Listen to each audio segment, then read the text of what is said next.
Hello, everyone. Reverend Peter Fast here, aka Iron Man, continuing on with the story of Purim. Okay, so in chapter 5, Haman clicks his heels and he gets giddy that Esther has invited him to this feast, and he has no idea what's about to happen.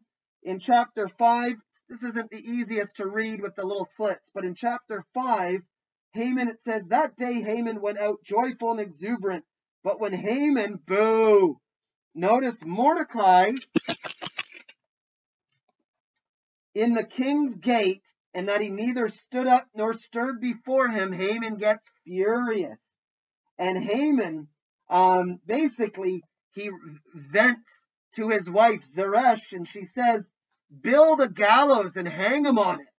And so he builds this gallows, and as time passes, the king seeks to basically award someone, and it's brought to his attention that he had forgotten to award Mordecai when he basically foiled the assassination plot against him.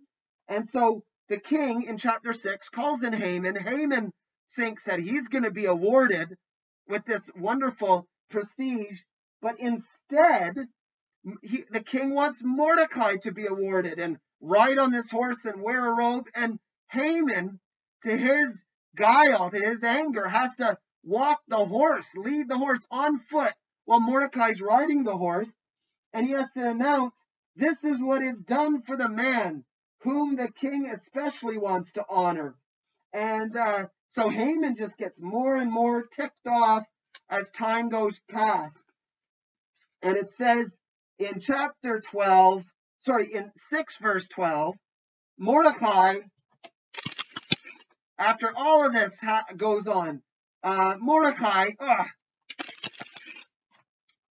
returned to the king's gate, but Haman, hurried home, despondent and with his head covered. Haman told his wife Zeresh and all his friends everything that had happened to him, and his advisors and his wife Zeresh said to him, if Mordecai,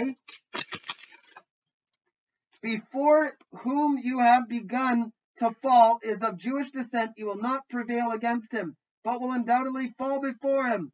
While they were still talking with him, the king's chamberlains arrived, and they hurried to bring Haman, to the banquet which Esther had arranged. Okay, so now we're in chapter 7, and this is the second banquet. So Haman, has gone to one banquet thinking that he's like the bee's knees, and now the Esther has this second banquet.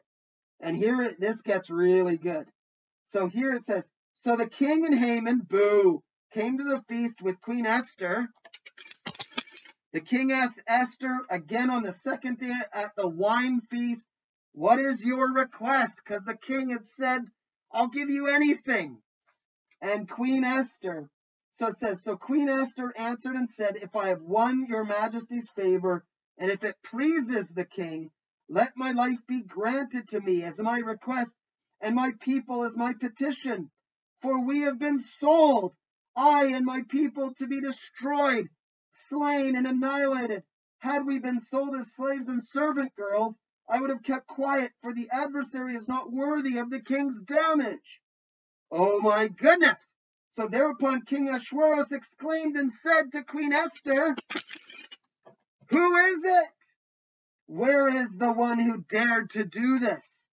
And Esther said, an adversary, an enemy, this wicked Haman. Haman, Haman trembled in terror before the king and queen. The king rose in a rage from the wine feast and went into the palace garden, while Haman remained to beg Queen Esther for his life. Isn't that amazing? The king just goes out, and Haman is just freaking out. He's losing his mind, and he begs. He kind of falls before Esther and is begging for his life. And just at that point, the king returns, sees Haman, and says, what, are you going to abuse my wife even right here? Take him out and hang him. And Haman is hung on his own gallows that he intended for Mordecai. More to come in the last video on Purim.